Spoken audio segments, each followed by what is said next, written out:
Hey guys, it's Rusted73. I'm gonna do a time-lapse video on tearing this motor down. This is my other motor. I cracked the block on my other one.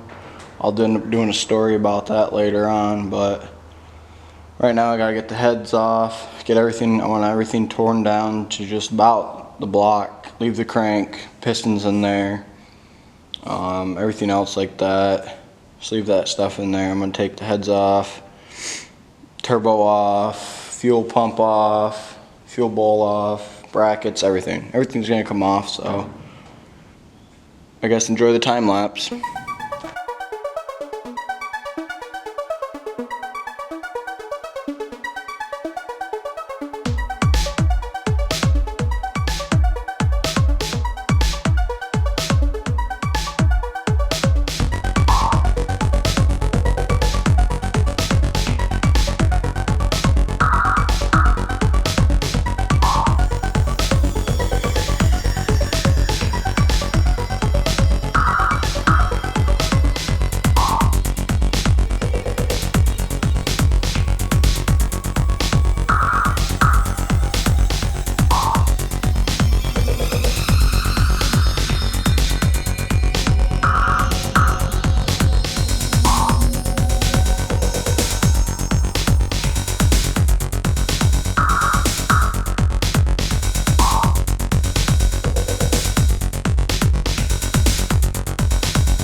Hey, I hope you enjoyed this little time lapse of my motor teardown. If you guys liked it, please hit the like button and consider subscribing, and don't forget to check back for more content.